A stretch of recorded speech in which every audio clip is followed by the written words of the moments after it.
time to do it, boys. We're back. All right. GPS to God. We're going to start with some business here, have a script and everything. We need your help. We are glad you are here to listen, but we need your help. We need you to go to the GPS to God YouTube channel and make sure you hit the red subscribe button. If you've already subscribed, thank you, but we need some more help. We need more of you to subscribe. We need to get to 100. That's the magic number. 100 subscribers. And once we do that, we get our own unique YouTube address. We announced last week that once we reach 100 subscribers, we are going to pick 5 people to receive a gift card, and a grand prize winner will get to be on this podcast for good, bad, or indifferent. Leave a comment on one of the videos, and we will pick from those winners that subscribe. That's where we will pick the 5 winners, 6 winners from. And if you want to receive notifications when new videos are published, make sure you hit the notification bell. You can also find us on Apple Podcasts. Make sure you leave us a good rating. That'll help us with our visibility, and you, your friends, your family, and others can find us. We're on Spotify if that's how you want to listen, and you can get in touch with us by email at podcast@parkwaybc.net. Podcast@parkwaybc.net. And we're going to start with an email. We have fans. What? We have fans, and fans are emailing in. Y'all are moving up in the world. We are. So we have a concerned listener that emailed in. Okay. And here's what the email says. I hesitate to even ask because I'm sure Ryan hasn't seen any movies in this list. But they're asking for the best sports movie. They asked what my opinion and Fano's opinion. But since Fano's not here, we're going to skip that. I could probably answer for. We'll let. So we have sitting in with us in Fano's place is Mr. Brandon Shanks. So we'll let him. He's a sports fan. He couldn't wait to be the lucky number 6 person when 100 subscribers. He's like, let me on now. That's right. That's exactly right. So we'll let you just take Fano's place in this. And we have Mr. Herson Elias with us. Herson, are you a sports fan? Yes, I am. Well, you can chime in too. So Ryan here, he's been getting blasted, belittled, a lot. I don't know what other adjectives we can, but on the podcast we talk about movies he has and has not seen, and he has not seen a lot.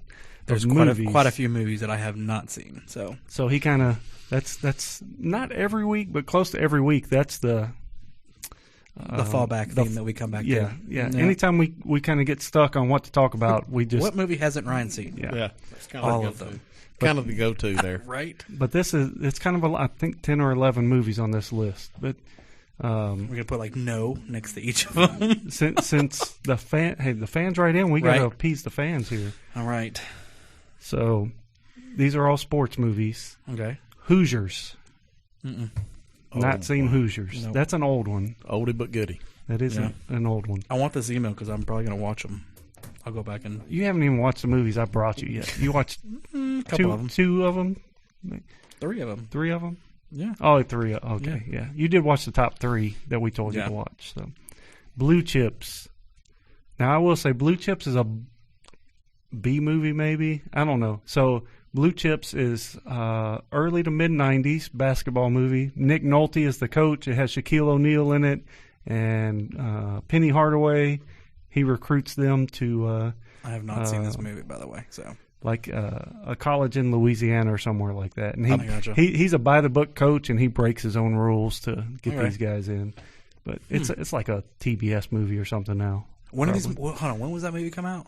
When did Blue Chips? Out? Yeah. That was early 90s? Early to mid-90s. Man, I'm outside. I'm like 10, 11, something like that, probably. Like, I'm outside playing. I ain't watching movies. The good thing about movies is... Come on now. They don't disappear when someone watches them. You can still watch them today. Yeah. Maybe. Yes. So that's a good one. You need to watch that one. Hoosiers is older. Yeah.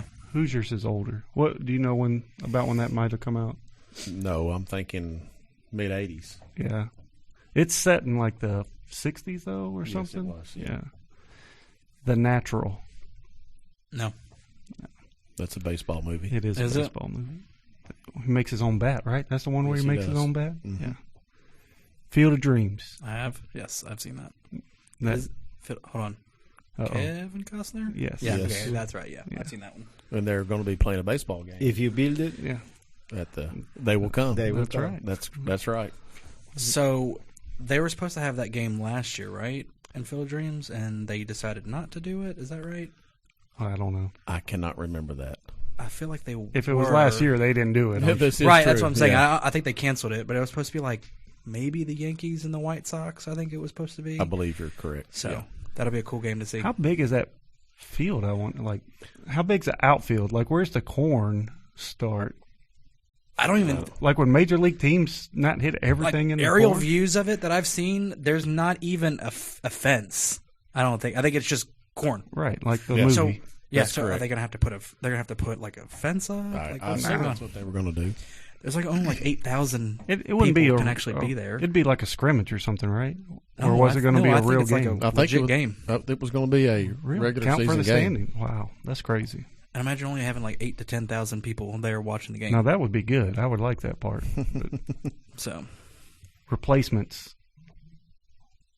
yes, I feel like I have seen that. That's a football movie, isn't it? It is. That's the one with I can't think of his name. Neo. Oh yeah, well I got it. Keanu Reeves? Yeah, Yeah, okay, yeah. that's Good two. job, Ryan. 2 out of There we 5. go. That's above his batting average. Yes. Major League. Yes, I have seen that one. That Yeah. one's Moneyball.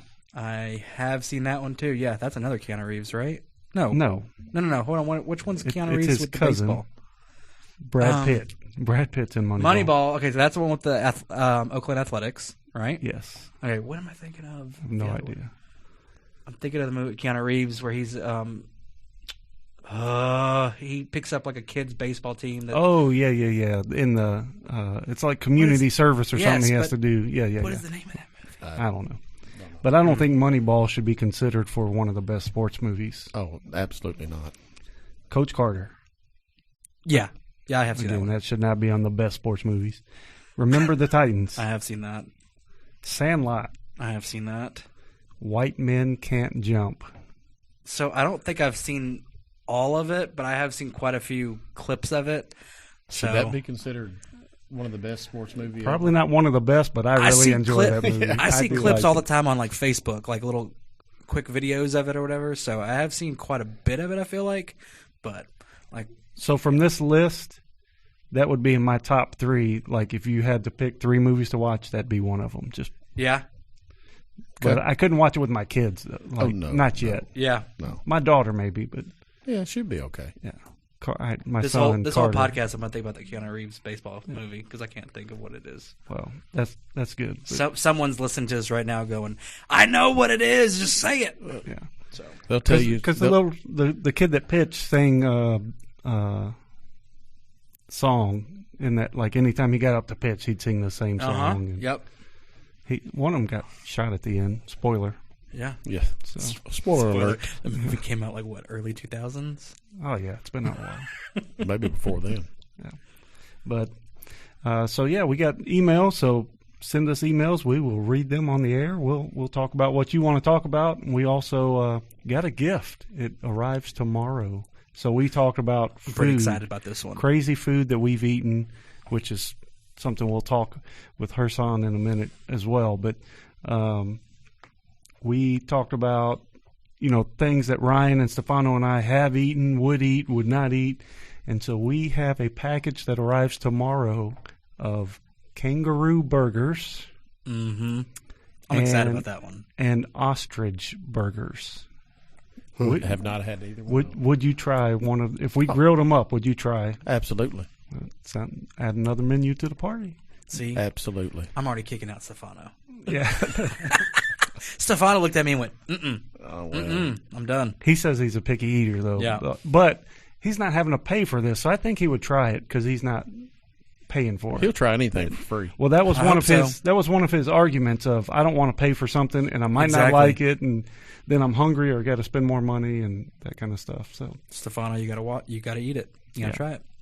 it's going to happen. Absolutely. So we have Mr. Herson Elias with it, and he's going to talk, share with us a little bit of his story and his family story and where he's come from and how they came to America and things that they do now, ministries they have, and all kinds of fun stuff like that. So thank you for agreeing to be here. Well, it's my pleasure to be here, and thank you for having me.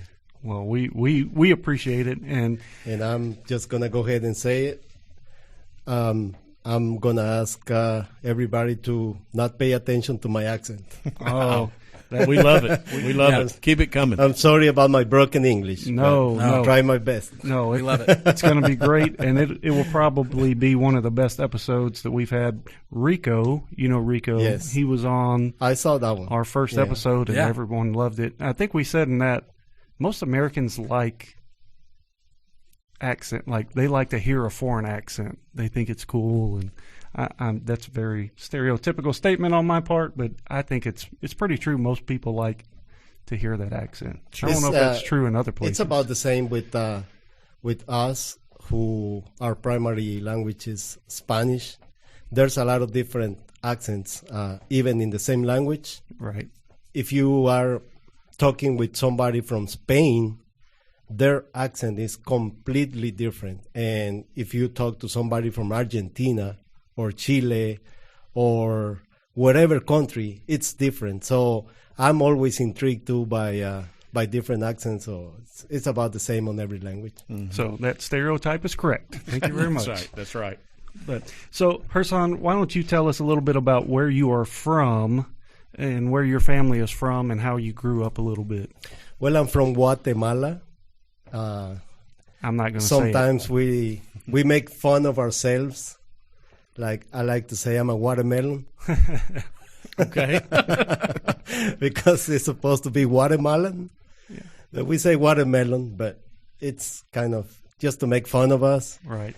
And so I'm from Guatemala. I was born in 1975 from a very, very small town. From what I can remember, I think 700 will be a big number. It was probably less than 700 people. And when I grew up, we grew up without electricity. Wow. So I don't know if you can relate to that, growing up without electricity, but we didn't get electricity until I was like 7 or 8. Wow. And How many people were in your family? Brothers, sisters? well, mom and dad, and we're 5. So 4 men and 1 woman. So that was our family, and yeah, it was very quiet after 6 p.m. Very quiet and very dark. Yeah. Yeah. Sure. So in Guatemala, what did your parents do? Did they work, or what was their career? Well, my family has always been farmers. My dad was a farmer. He had a job in a agency, like a government agency and stuff like that. But he did that during the weekdays. But he was dedicated to the farm. My grandparents, they had farms, and they own my grandparents own a lot of land. So we always grew up working the land, and my dad had coffee beans and sugar cane and corn and cows and horses, and I was had just about to ask that question. Like, what is the main thing y'all did as far as growing? Yeah, we had our coffee beans. So when I came to America, I found out that you're not supposed to give coffee to little kids. But my mom gave us coffee with a spoon when we were babies. So I don't know. I don't know if it's just in America, but anywhere else in the world, we drink coffee since we were babies. So my dad had coffee and sugar cane and corn and oranges and everything, and cows, horses. That was basically what my family was dedicated to. And my dad is kind of a hero in my town because he elevated my small town to a municipality. And he's kind of like the George Washington in my little town. And after that, he was a mayor in my town. And my dad did a lot of things to bring up our small town into a medium city. So he's very quiet, but he's an awesome man. Yeah. That's awesome. So, Brandon, you've been to Brazil. I've been to Brazil twice and Peru twice. So you are correct, Herson. The coffee down there is just fabulous. So, and I can remember going into little towns, not of 700, 5,000 or 6,000, and all the dads, all the grandfathers, that's all they did was work. And so I'm sure in your case, that's all that your dad did, is he just worked all the time. Yeah. And I've been working my whole life.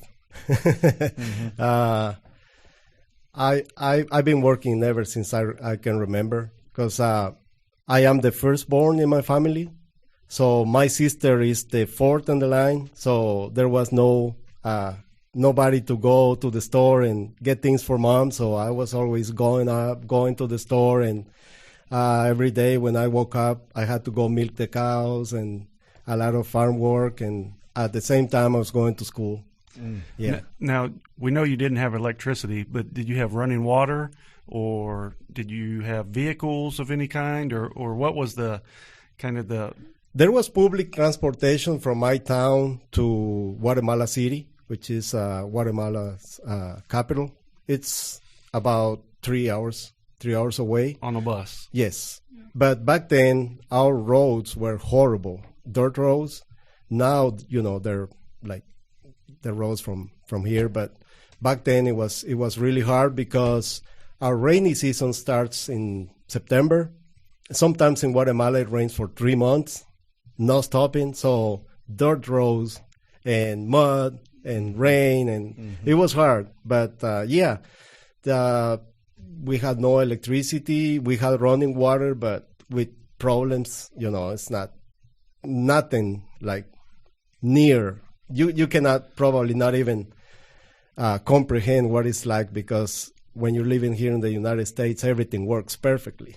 Right. The water never Most stops. of the time. Yeah. Well, but it's perfect for us. Our brokenness in the U.S. is still a luxury in other countries, For sure. and we're just No doubt. we're spoiled. The sad thing is we take it for granted. So of course, Yes, we do. especially people who have not traveled the world anywhere. Anywhere outside the U.S. I would exclude Canada.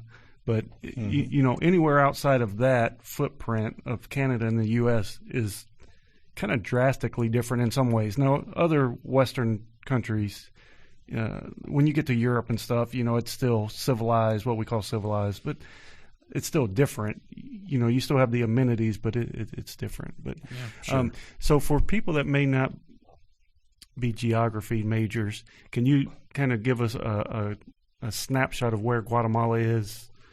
Central America. So you have the United States and then Mexico. United States and Mexico share a border, and Guatemala shares a border with Mexico in the south. Okay. So we are right next to Mexico. And what's the weather like there? Is it tropical? Do you have different seasons? Winter, summer, fall, and spring. We only have 2 seasons, and we call them winter and summer. But winter for us is the rainy season, and summer is just like summer here, where it's really hot. But Guatemala, it's a very mountainous country, so we have a lot of mountains, and I think we have 29 volcanoes. Wow. And some of them are active all the time. So if you live in Guatemala, you can go. If you live like in the middle of Guatemala, which is high up in the mountains, it could be cold, and it's cold all year long. But if you drive 30 minutes down the mountain, it's just like it's hot. You are in the coast, and it just takes 30 minutes to go from really cold to really hot. And it's like that all year long, but it's a mile. We have some parts in Guatemala where you have to take your shirt off. It's just too hot. And some places where you need coats or you need layers because it's cold, and it's cold all year long. Wow. So we have different types of climates, and stays like that every day of the year. But we only have 2 seasons. We call it winter, which is rain, and then summer when it's really hot. So you said the rainy season starts in September. How long does that last? 4 months. 4 months. And sometimes it doesn't stop raining for weeks. Wow. Just like in Forrest Gump movie. Oh. Have you seen Forrest Gump? Yes, I've seen it multiple times. Every kind of rain there is. Yeah. Growing up, you were a farmer. What did you do when you kind of got a little older? And when did you come to the States? Well, like I said, I always was working, either helping my dad or my mom. And one of the great things that I can remember from my childhood is that where I grew up, there was a church right in front of my house. And I started going to church when I was maybe 4 or 5, because I just had to walk like 7 steps, and I was at the church. Especially, I went to church when I was in trouble with my mom, and the church has always been like my hiding place, because I knew when I had to go back home that I was, that I did something wrong, and my mom was waiting for me. So I can remember those revival nights. I was a little kid, and I spent hours and hours and hours at the church, and my mom will send my brother Walter to get me. And Walter will be like, "Hey, Mom wants you to be home. She's got cookies." And I knew what cookies were. And we call it a switch here. That's right. That's right. And I gave my heart to the Lord when I was about 7. We had BBS. Of course, our summer break in Guatemala, it's the break for school starts in October, and we go back to school in January. So our BBS was in December. And I gave my heart to the Lord when I was a little kid. And the funny story was that when the pastor was preaching, because I didn't miss church, never. If they had a Wednesday night service or whatever, even ladies services, I was there. I really, really loved the church. And every time the pastor was preaching, when he made the altar call, guess who raised his hand? And I probably raised my hand 100 times. Every time he asked, who wants to, ask Jesus to come into their heart, my hand went up. And he was like, I know, Herson, I know. Because I did it so many times. I don't know, maybe I was just a little kid and I didn't, get an idea of exactly what I was doing. Mm-hmm. But I knew that I was giving my heart to Jesus, and I just wanted to be sure. So I probably did it 100 times. Yeah. I've got a question. You said that you had VBS there at your church. Now, were there missionaries that came in and did the VBS, or did you have groups that came in from the United States or from any other countries that did the VBS for you guys? There was a couple of times where we had some missionaries, but most of our teachers on the different VBS classes were from our church, okay. Ladies from our church. But we did have, I remember listening to some preachers preaching English, mm-hmm. and a few times. And that's, I grew up going to church, but one of the things that I can remember that I always wanted to be in the Army. And that was always on my mind. Growing up, or when I was a little kid, if somebody was asking me, what do you want to be when you grow up? And I always told them that I wanted to be an officer in the Army. So that was always in my mind. And even when I was a little kid, I told my dad and I told my mom that I wanted to go and study in a military school, and they didn't like that. Mm. And why didn't they like that? Because back then there was a guerrilla war in Guatemala. So we were fighting the communists. They wanted to take over the country, and they wanted to establish communism in Guatemala. the same style, the same thing that they did in Cuba and Nicaragua. So we had a war going on, and being in the army in those days was tough. I mean, it was really, really hard because there wasn't only discipline. There was the guys that were above you. You know, they could do whatever they want to you. That was like part of being in the army. So they knew how the army was and everything. So they didn't like the idea that I wanted to go, but at the end, I prevailed. And I ended up going into a military school. So I left my town when I was 12. And I moved to a big city, and I got into the army, the military school. At the age of 12. At the age of 12, yeah.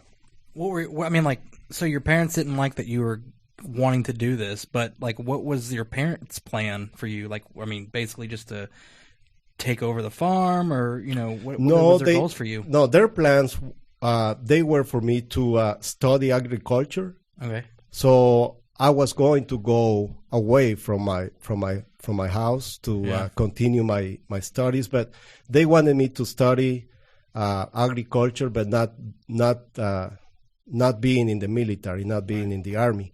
And I had two cousins that they were already in the army. Like they went into the military school like 4 years before me. And I always kept looking at them, and I was always thinking I want to be like them. And on TV, they also show, back to the electricity thing. We got electricity when I was 7, so we got a TV, and, we had TV now and everything. So they run spots on TV about, the army and the military school and everything. And that's something that I really, really wanted to do. I felt like I was born to be in the army, so that's why I went to start my career in the army when I was just a little kid. Is it common or at that time, for children to leave to pursue a career or pursue education, leave their families, or? Yes, you had to, because in our town, we had elementary school, like the equal to elementary school. So whenever if you wanted to study something else, you had to look for ways to study in another town. So yes, it was very, very common for kids to leave home and to go, basically to live in a school, away from your family and everything. And or if we call it secular in the army, in the secular world, it was easy, but being in the army was hard because of it was just basically training and studying and everything, 7 days a week. So you go to school, you're 12 years old when you go to the military school. Mm-hmm. How long are you in school? And then when do you get out and actually become a professional soldier, I guess? Well, I was in the school for 6 years, and I graduated as a second lieutenant. I think that's the equal or on the ranks on the U.S. Army. So I graduated when I was 18, and I was there for 6 years, which was how long it took for a student to graduate. And after that, you had to do a few more years to be actually like in service to the country, and that's when everything stopped for me. I've got a question on the military school. So did you live on campus there? Did you have house parents that you stayed with? No, we lived in campus. Okay. And we were there every day. I mean, that's where we slept. It's just like a soldier being in the army. Gotcha. You sleep there, you eat there, everything. Okay. Yeah. So when you graduate, what was your job in the army that you did? Did you have a specific job, or are you just like a generalized soldier? No, when I graduated, that's when my military career ended. Okay. I was born with a problem I have a physical problem in my body. It's not nothing gross or anything, but there's a rule in the army in Guatemala that if you have flat feet, and you can advance on your career. So that's where my military career ended, and that was a big blow for me. And because you'd wanted that your whole childhood. Yeah, and that's one of the main reasons that I decided to come here to the United States, because I felt like everything that I wanted to be or wanted to do just stopped, and I kind of lost my my passion for what I wanted to do. And the thing was that, when I went to the military school when I was 12, I was a Christian. I had the fear of the Lord in my heart. I knew the Bible. I knew that I was a Christian. I was 12 years old, but I knew that I was, that Jesus was in my heart.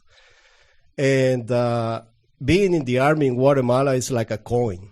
It has two sides. So there is a good side about being in the army, which still helps me up until today. Everything that I learned, the discipline and everything, it was good, and it has carried me in very difficult times in my life, and that's one of the good things. And by the way, today is June the 30th, and today is the National Day of the Army in Guatemala. So, wow, That's awesome. Yeah. But the thing was, when I went into the army, there's a good side about it, and then there's one that is really, really bad. And the one that is really, really bad is that back in the day, today is different. The army in Guatemala has suffered a lot of changes, good changes. But back in the day, if you were in the army, not only were you a marching machine, and you learned to shoot, with every kind of gun and training and everything, but there was also a lot of drinking. And I started drinking when I was 13. I remember my first 2 years in the army. My faith was really strong, and but I didn't have enough, because I was away from my family, from my dad, from my mom, from the church, from everything, and it wasn't enough. And the peer pressure was really, really strong. So it was something that everybody was doing, and they wanted you to do it. Sometimes they were forcing you to do it. And I became an addict. And I started drinking when I was 13, and I started smoking when I was 13. So it was forbidden in the army to smoke and to drink. Mm-hmm. And even though it was forbidden, everybody was doing it. And the problem was that I liked it. When I started drinking at that age and I started smoking, I became a different man. I forgot. I didn't forget, because I knew that I was doing something wrong. I knew deep in my heart that I was sinning against the Lord, but it kind of faded away. And I can probably say that I stopped being a Christian because of all the things that I was doing. And I just became a different person. Everything in my life changed, really, for the bad, for the worse sometimes. When I graduated, when I was 18, I was probably one of the most horrible people that you can even think of. The military, being in the army, kind of, my heart became like really hard. I lost feelings, and I lost a lot of things, and I became some kind of a macho man.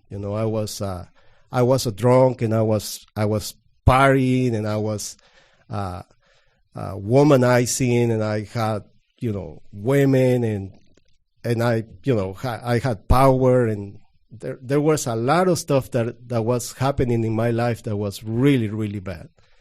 And my dad was not there. My mom was not there, and I was so it was so bad in my life that my uncles told my cousins that they could not be near me because I was such a bad influence in their lives. Wow. I was influencing them to drink and to smoke and to do a lot of things. And so I graduated when I was 18, and my military career ended because of what I said before. Mm-hmm. And I went back home, and I was probably the worst son to ever come back home when I had to go back home. I think my mom graduated as a saint with me because she put up with me. We were playing soccer, like in a Sunday, and I had my uniform on. We went to play soccer in a tournament and everything. After the game was over, we went back to the cantina, and we started drinking. And you're not going to believe this, but it was midnight, and I was still in my soccer uniform. I didn't went home to change or to take a shower. I was just drinking with my buddies. And with my uniform still on since 10 in the morning. It was already midnight. And we were just causing trouble in the streets. And I was like a really bad show because I was fighting with other guys, I was the kind of person where if you look at me, I will be like, what are you looking at? and I was the first one to throw the first punch. And, I had military training and everything. I was really strong. And one night, I just remember that it took about 4 or 5 guys just to kind of grab me our town was too small, and everybody, the ladies and everybody, they were at the doors in their homes just watching me, and I was an embarrassment to my family, and my mom crying, and she's trying to get me to settle down, and my mom and my sister and my aunts, they were just, I was just making I was an embarrassment. I was something that I had no control over it. And that's what I became when my military career was over. I was so devastated, and I had nothing else to do but to drink and to party and going to other towns and causing trouble and getting into fights and not coming back home for days. And I was just I was the worst son that a mother can have. You have this transition period. When do you come to your senses? Or I don't know what a good term is, but when do you make a life change and come out of the Army's not going to work out and move on to the next phase of your life? I had no dreams of being someone in life. I was just going day by day, wherever the day brings. If there's a chance that I could get drunk, I will. That was the first thing that I was gonna do. I wasn't planning on studying in a university because I thought that I was not gonna be a civilian. I was gonna be in the Army forever. So I had no plans other than being in the Army. So when that stopped, that really messed up my life because now I had nothing else to do except cause trouble and drink and not only was I a drunk, I was also a fool because I had a motorcycle. And this ought to be good. When you're drunk, yeah, I mean it's hard to keep balance if you're walking, but if you have a motorcycle and you're drunk, then you're going to be in a lot of trouble. So it's a miracle that I'm still alive. One time, I was such a fool. The one time we were coming from a soccer game in another town, and my mom's sister, my aunt, she was riding with me. And I lost control of my bicycle, and basically I just flew off the road into some rock somewhere, and it was one of the worst crashes that I had. And my aunt broke her arm. And so we had to take her to the hospital. And then we found out that she was pregnant. So not only was I going to kill myself, I was going to kill my aunt and the baby that she had. So I was a drunk and I was a fool, and I thought that I was doing great things. I thought that I was doing my macho man thing, and girls were crazy about me. They wanted to be with me, and I was trying to impress the ladies, and that's where the riding the bulls come from. Oh yeah, we're going to get to that. We're going to get to that. Yeah. So not only I was doing that for myself, but I was doing that to impress women, and to try to prove a point. In my town, we're like a cowboy town where everybody wears a hat and cowboy boots and stuff. So there's a culture where you have to, kind of prove yourself that you are the man or somebody, and nothing better than to ride bulls, Right. So that's something that I did too. I basically did everything that you're not supposed to do.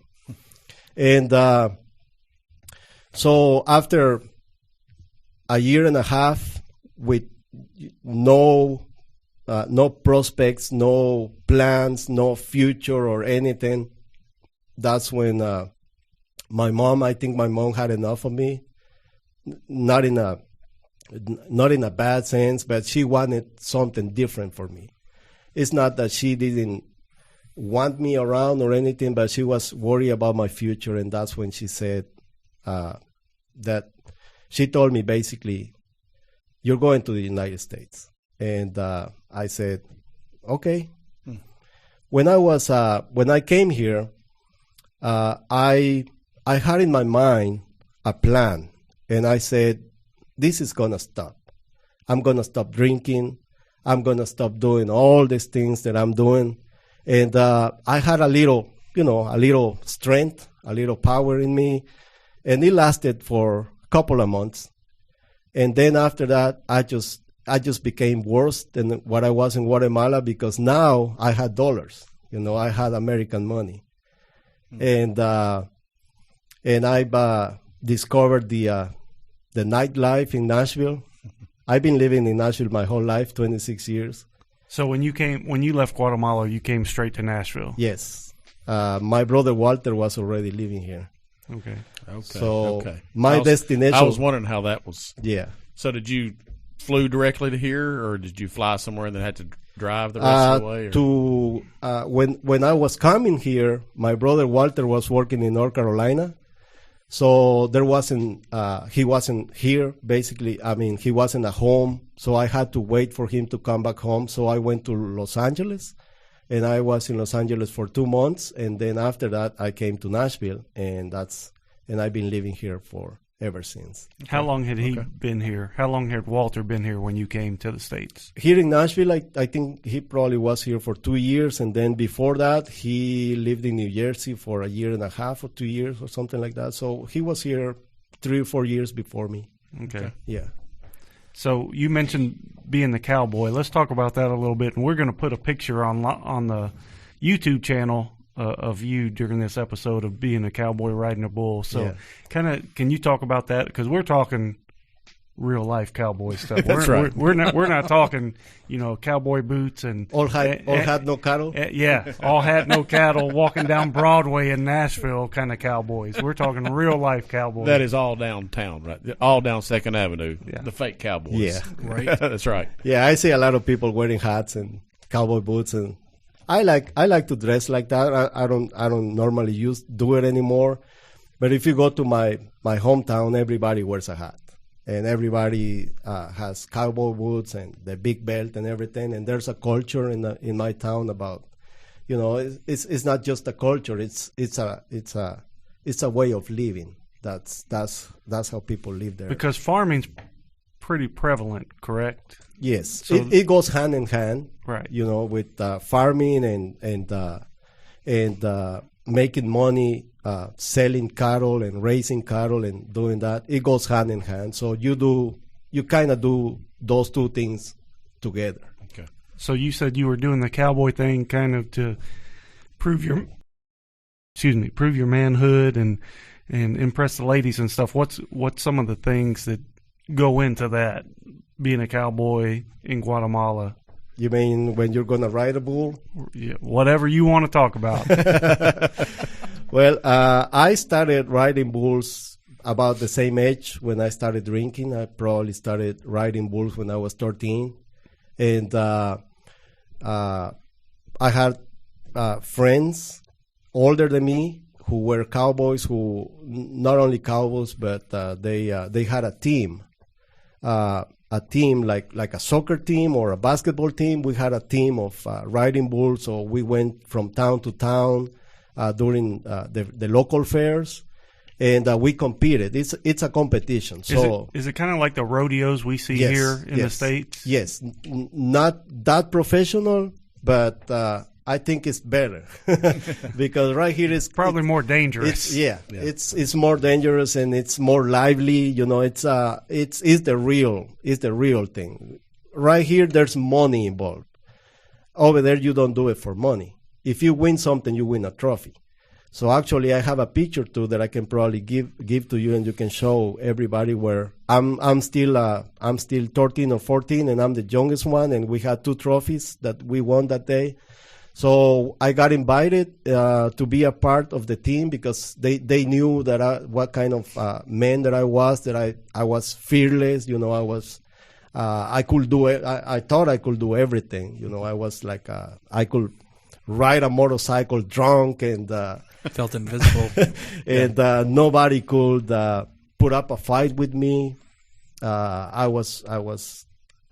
don't know if it's a good thing, but I was really good at fighting with other people and doing shows basically in the street. Right. So they knew that I had that thing that you need to do, that you need to have to actually go on top of a beast. Right. So I was invited to be a member of that team, and I started riding the bulls. And when they decided that they didn't want to do that anymore, the team became my team. So I had my own team of cowboys. We went from town to town riding bulls and basically just having fun and trying to score points with the beautiful ladies. And they were just in awe when they saw you riding a bull. And the only thing that you had to say after that was, "Hello, my name is Herson," you know? Because it's that simple, right? Yeah, right. Yeah. I was the one on the bull in case you missed it. Yes, yes, and they knew. And when you went after the rodeo, when you went take a shower and then you go to the dance on that night, you know, it was just easy. You know, it was just everybody knew who you were.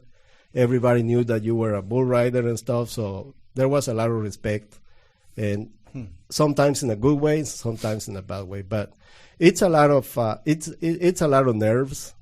You know that you can lose your life, and there's actually, when you see a rodeo here on TV, like the PVR, you know, they wear protection and everything. We didn't wear anything, so I saw some really, really horrible accidents, like people breaking their arms and bulls stepping on their chest and blood going everywhere. And I mean, you have to be tough just to have that passion to ride a bull was something else. And if you survive it, that was very cool. It was very awesome. Mm-hmm.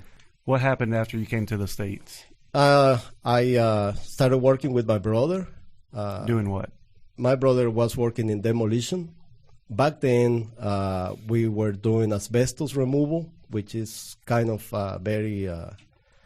and what year was this that you came to the States? I came here in 1995. 95, okay. Yes, 1995, and I've been here 26 years. So my first job was working with my brother Walter, and we were doing asbestos demolition and lead paint removal. Still goes on. because there's a lot of asbestos here in the USA. Back in the day, they put a lot of asbestos in buildings, and asbestos causes cancer and stuff like that. So you had to go to school and get a license to be able to work in that. And I did that for maybe 4 or 5 years. And so, were you still pursuing God at that time, or were you still kind of separated? I was as far away from God as you can think. When I came here, like I said, it got worse because now I was making more money than what I was doing in Guatemala. I don't know how much, but I wasted so much money going to Broadway, to the honky tonks, and just wasting my money and wasting my life away, and just getting in trouble, and my life was just going in the wrong direction. And it became so bad that after a breakup with a girl, I thought about taking my own life. Wow. So I descended into the worst feelings that a human being can probably have. I think the lowest that you can go is when you try to kill yourself. And after a breakup, I was thinking about it. And my life was just, I had a job, I had money, but I was so empty. After I came from drinking and went back to work on Monday, my soul was just empty, and I was just trying. I was tired of the life that I was having. It got to a point when I was just so sad and so tired because it got a hold of me, and I could not control it. Every time that I woke up with a hangover, and I always said, I'm never doing this again. This is not right. And that same day, I was drunk again, and. Well, I mean, Herson, sorry, I called you Walter. Sorry about that. But as you mentioned earlier as you were talking, it had control of you. You did not have control of yourself. Yes. And that's what alcohol, they'll tell you that. And it had control of your life, and you couldn't shake it. And so, and you tried your best, but then you went right back to it. Right back to it the same day. Same day. Yes. 6 hours later, you're doing the same exact thing. Exact same. So it had control of you. Yes. And in the year 1999, one of the ladies that she was a secretary in the company that I was working for. The company headquarters was in Franklin, and she was a secretary there, and she was a member of a Hispanic church, and she invited my brother Walter to come to church. So Walter went to church, and he gave his life to Jesus. And after that, she invited me. And at the same time, my brother Walter was also inviting me. And I went to church because I had a business too. I had a business of like a FedEx or like a UPS on sending stuff to Guatemala. You could send boxes on every shapes and sizes and stuff. And that was I had that business going on for me. So the reason why I went to church is because I wanted clients. And the first time that I went to church, I was drunk. And I don't know why, but I decided to go back the next Sunday. And maybe 3 or 4 Sundays, I went 3 or 4 Sundays on a row until I rededicated my life to Jesus. Wow. That was in the year 1999. That day, I stopped drinking. And that day, I stopped smoking. That day, I gave up everything without any effort. I was just free. I don't know, some people probably go through a different process, but my process was the Lord break those chains in an instant. That day when I rededicated my life to the Lord, I went back home and I felt clean inside. Since that day, it's been 20 years, 21 years. I haven't had a drink of alcohol. I haven't had one beer. In over 20 years, I haven't had a cigarette. Wow. And it just happened in an instant. Wow. And I know that it's not the same process for everybody, but that's part of my testimony. When you were talking, it kind of, in my head, I heard you had money. You know, when you came to the States, you had more money than you had in your entire life, probably.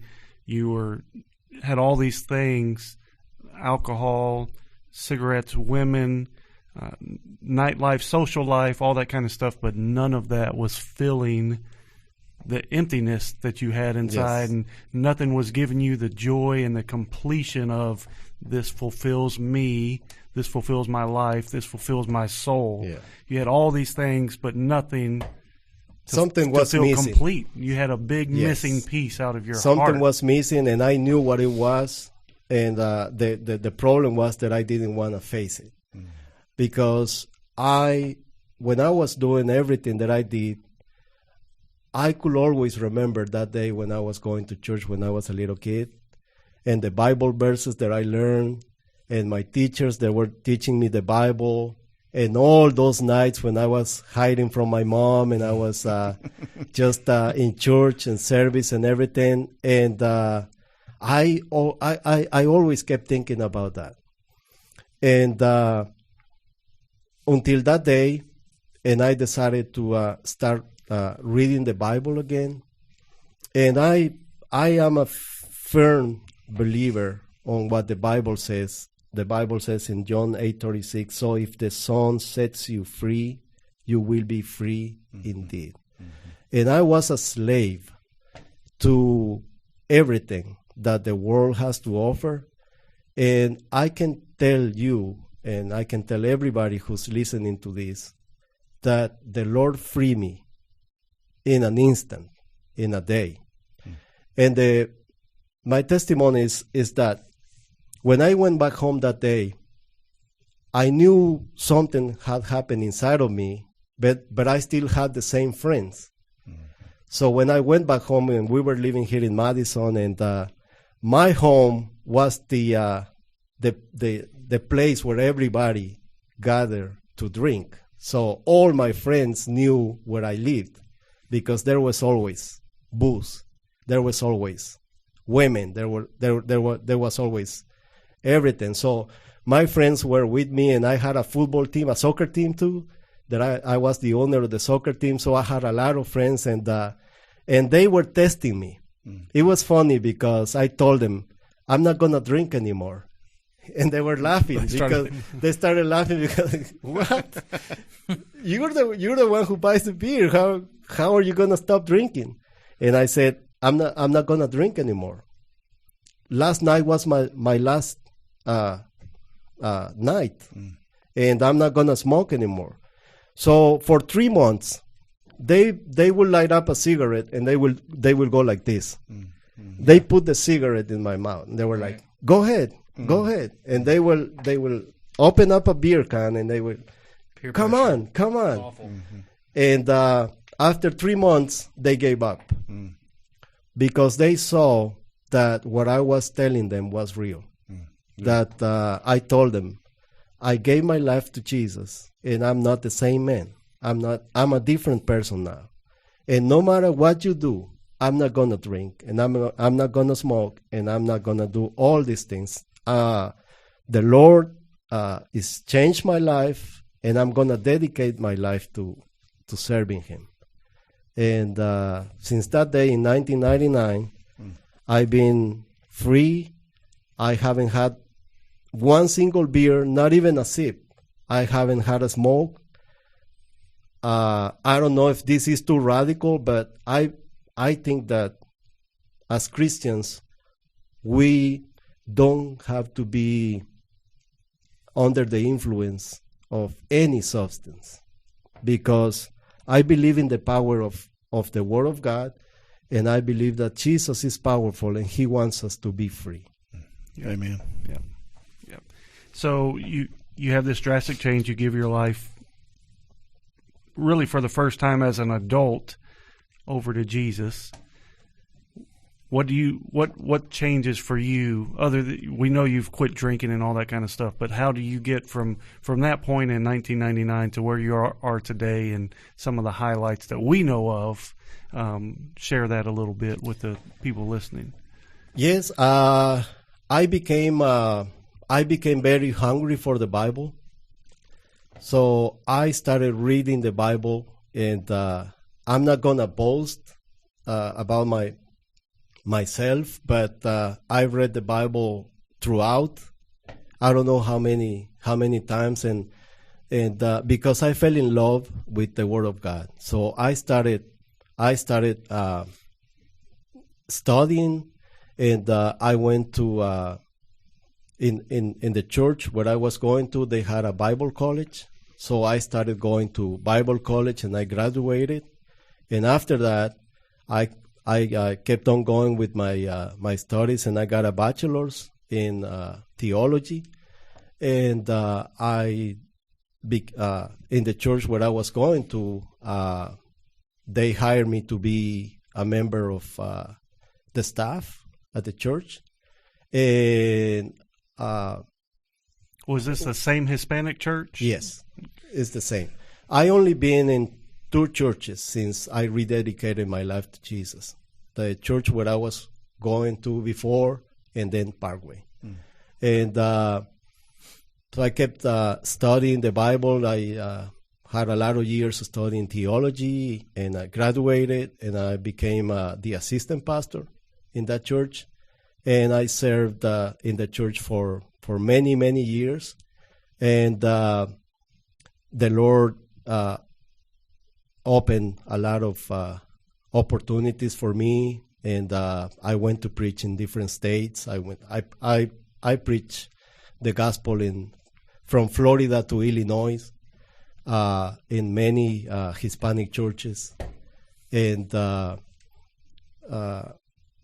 I made a decision that day when I rededicated my life to Jesus that I was going to serve Him, and He has been so good to me, and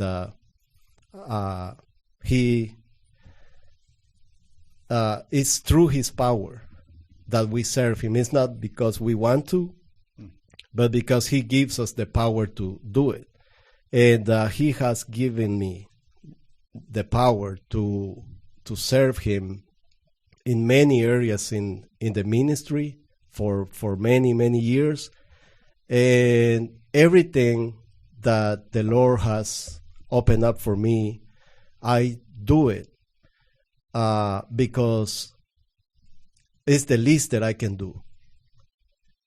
Jesus forgave one of the worst sinners that you can probably think of. I did so many things that I cannot talk on the air, but I'm very ashamed of those things that I did. It was very, very bad, and I cannot stop serving the Lord for the love and the mercy that He showed me. He rescued me from the lowest point, from the lowest, the low that you can go to. One of the big things that you do here for our church and a ministry that we have is ESL. Can you talk a little bit about that and how really you all started that here? So can you talk a little bit about that? And everything's different because of COVID, but in a normal setting, how that has impacted the community around Parkway. Yes, when I came to church, Brother Joe, Sister Yvonne, and my brother Walter, they had the Pan de Vida, our Sunday school class.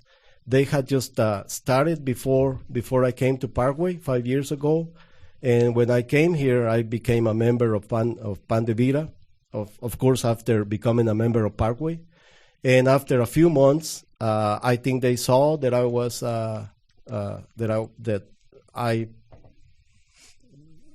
they probably saw my decision that I wanted to serve, and they invited me to be a part of the the teachers. So we had 3 teachers in our Sunday school class, Brother Joe, my brother Walter, and me.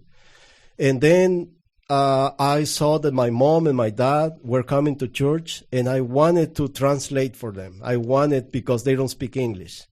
So they are members of Parkway. And they were coming to church, but they left the same way they came because they didn't understand anything. Mm-hmm. So I was thinking, how can I translate for them? And then I spoke with Brother Joe, and I said, Brother Joe, let's figure out a way where I can translate. I feel that I can do it. I feel that if the pastor is preaching Brother Ken, Brother Ken was really methodical in his preaching. He was very slow. It was very, very easy. It was so easy to translate for him. And not only that, he wrote his sermons, every word. And he gave me a copy before the service. Wow. So it was kind of easy for me because I was listening to him, but I was also reading, his sermons. It's not the same, Brother Matt. I hope he doesn't get mad at me. Brother Matt, he gives me notes. Uh-huh. But Brother Ken gave me the sermon, every word, and he stuck to his writings. He never went off, never. And both of those facts are amazing. That you could translate, because I am amazed by you, but any translator, I'm amazed. So that's one amazing fact. Amazing fact number 2 is that Brother Ken never deviates. That's hard. It's to not hard. miss a word like that. I mean, you memorize. I think he has I don't know if he has a photogenic memory, whatever the right term is, but I think he's close. Because to do 2 services and be identical, both of them, and just bam, bam, bam. And I don't know if he remembers names as well. Yeah. Like it doesn't matter if he's met you one time 10 years ago, he knows your name. That's crazy. Right. And I don't know if people know, but I read his sermons, because he gave me a copy before every service when I was going to translate. And it was a book. I mean, because he wrote every word, and he never got off track. Never. That's crazy. Wow. I was just following him, just listening and reading, and it was just perfect up until the last word. It was very, I had a great time, just like Brother Matt. Mm-hmm. For me, it's just it's the least that I can do. And we came up with the idea because of my mom and my dad. We wanted to translate for them, so we spoke with Brother Ken, and he spoke with somebody else, and then we finally got a piece of equipment that works with an app on your phone. So the only thing that you have to do is download the app on your phone, and you get connected with a signal in the church, like a Wi-Fi, and that's it. Herson translates our Sunday morning worship services into Spanish through the app that he's talking about. When you hear that, let me start with this. Have you ever done any translating before that? No, I have never translated from English to Spanish. I have preached in Spanish where I had somebody translate it to English, but not me. I mean, I will be the preacher, and I will have somebody right beside me. So I will say a few words and then stop, and then he will translate to English, but never the other way around. Did you know English before you came to America? I knew a little bit from... it's actually very funny because even though I'm from Guatemala, which is a Latino country, I never liked music in Spanish. So since I was a little kid, I was always listening to music in English. Wow. I could give you a few names of a few bands. maybe you're not going to like it, but Guns N' Roses was one of my favorite bands. There we go. Def Leppard. So I don't know. It's also the era you grew up in. Too. Yes. That was the popular music of the day. Right. Yeah, for sure. and that's probably the best music ever. Yes. I mean, talking about generations, Right. music nowadays is just, I don't know. Yeah. I don't know if you can call it music. What are your peers doing, Ryan? Back then it was music. So I don't know if you remember that they came up with cassettes, and the cassettes had like a little book inside. and it had all the songs. So me and my friends, when I was in the army in our downtime, we will always listen to, let's say, November Rain, and we will take the book and translate every word into Spanish. Wow. So we will learn awesome. The songs by heart, and we will also do the translation by reading the little book. So yes, that's pretty awesome. I knew a little bit of English. Yeah. So translating now, was that an easy process, a hard process? Because I'm amazed at the mental part, the mental focus, and hearing one thing and spitting out another thing. Well, that's what I was going to say too, because most translators, they hear a section of what they're saying, they stop, and then you translate, or the person's translating, and then what amazes me, what you do that I've never seen before, is that you pretty much translate the same time they're saying it. In real time. You might be a second delay because obviously you have to hear it. Yeah. But you're hearing it, you're saying it almost at the same time. And that amazes me. I could never do that. How hard is that? You ought to stand out there and listen to him one time. It's pretty awesome. I hear him, but I don't know if it's right or not. He could be saying he could be reading the cassette book again. Brother Matt is preaching from James, and I'm talking about Revelation. Going through the book of Revelation. He never knows. He's saying his own message over there. He's like, this is what I want to talk about. That is true. No, but there's multiple times where I'm sitting there, I'm looking back at you through the glass, and I'm like, how are you doing this? This is ridiculous. Yeah. But also the way English is not, what's the right term, literary term? The conjugation or whatever of English is not the same as Spanish. Oh, that's true. So, the way we would say it, right. The words are in different places maybe. Yes. You cannot translate literally because it doesn't make sense. So sometimes Brother Matt will use some words that I cannot translate literally because it doesn't make sense in Spanish. So at the same time, I don't have any time to think it, but I have to be ready and have like a figure of what he is trying to say. And I believe that it's only possible because of the grace of God, because it's, to me, it's not hard. It just comes so easy because I love to do it. I believe that Brother Matt's messages are really good, and for me, it's a big privilege to translate his messages. And I know that it's been a blessing not only for me because I listen in English and I also listen in Spanish, but it's been a blessing for other people. And Brother Alan, he does the YouTube video too with my voiceover, and it's blessing people in YouTube and the people who speak Spanish in our congregation. So for me, it's very easy for me to do it because I love to do it. And how?